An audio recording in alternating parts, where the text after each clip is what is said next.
Kédougou est aux confins du Sénégal, l'extrême sud-est, 702 km de Dakar.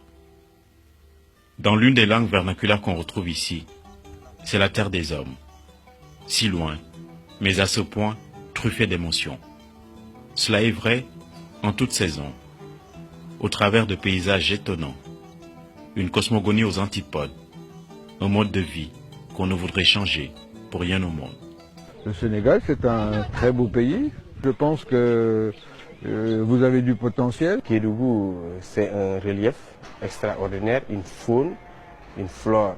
Derrière nous, il y a les montagnes, il y a les cascades, il y a les chimpanzés. Il y a une biodiversité qui est unique dans la localité. La région de Kédougou est connue à travers le monde par les ethnies minoritaires. Si jamais on quitte les montagnes, on va perdre la culture bouddhique.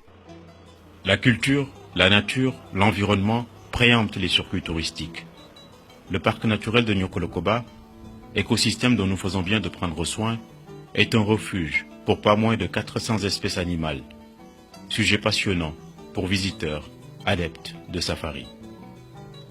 2/3 de la réserve, riche aussi d'une variété de 1500 plantes, sont logées à Kédougou. Il est créé en 1954 avec 913 000 hectares. Les Noëls, on reçoit beaucoup de visiteurs et les Pâques. Le terroir est arrosé par le fleuve Gambie, lieu de vie pour les lavandières.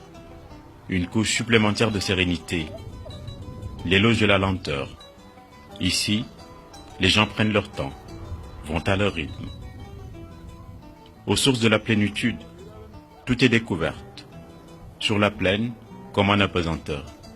La crête des collines, 500 mètres plus haut, est le cadastre qui protège le mieux les minorités ethniques du Sénégal oriental. Les Bassari, Bédik, Konyagi, Badiaranké ne veulent pas que leur civilisation s'aplatisse. Dans les villages de Iwol et Angel, chez les Bédik, sur les plateaux de Bandafassi, l'architecture typique, faite de cases au toit de chaume en pente, des croyances et rites inaltérés, venus du fond des âges, sont autant de barricades contre les vents nouveaux, les sirènes de l'uniformité culturelle. Séjourner en ces lieux improbables est un privilège inouï, une expérience humaine fort enrichissante. Sur fond de musique, jouée par les hommes et entonnée par les femmes, les têtes couronnées, colliers à l'identique, et bouts de bois pendant au nez. Depuis le XIIe siècle qu'on a quitté le Mali, à cause de la guerre de Samori Touré et Soundiata Keïta, qui avait eu un événement entre les deux rois. Comme il y avait la guerre, les Bédik, ils ont fui venir se réfugier dans les grottes. Ils ne sortaient que la nuit pour aller chercher à manger et à cueillir des fruits pour leur nourriture.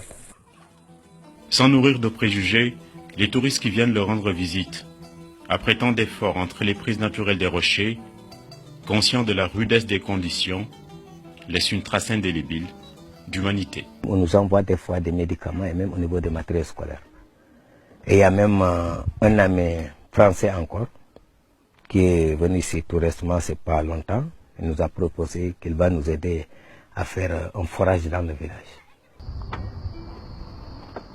Sur les chemins de l'humilité, d'autres retrouvailles avec soi-même.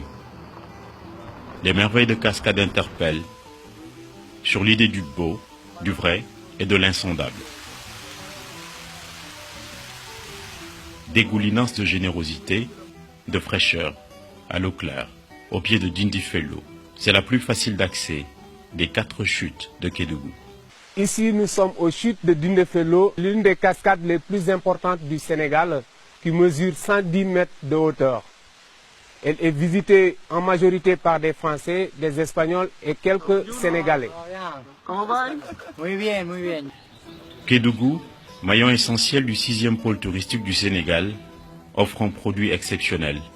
C'est l'écotourisme. Beaucoup de ces sites sont inscrits au patrimoine mondial de l'UNESCO. Mais face à l'immense potentiel, un grand décalage.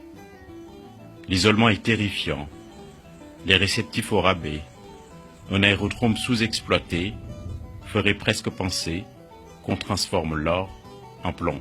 La piste fait 1800 mètres sur 30, avec un parking de capacité 3 x 27. La ligne n'est pas desservie par une compagnie régulièrement. Les touristes ils viennent en compte-gouttes parce que vraiment la promotion c'était pas vraiment bien et le parc aussi vraiment, il y a moins d'animaux à voir actuellement. Ça fait 1 mois ou 2 mois on ne voit pas les touristes. Là on est vraiment creux. Avec le classement de la région de Kédougou, du pays Bassari, du parc comme patrimoine mondial de l'UNESCO, des touristes viendront dans quelques années. Donc il faut que les réceptifs augmentent, le standing augmente. La valorisation de ces sites nécessite des aménagements parce que ce sont des sites d'accès très difficiles. Avec autant d'atouts, des zones si particulières, Kédougou est une vraie promesse qui peut faire se lever un nouveau jour, une aube dorée sur le tourisme sénégalais.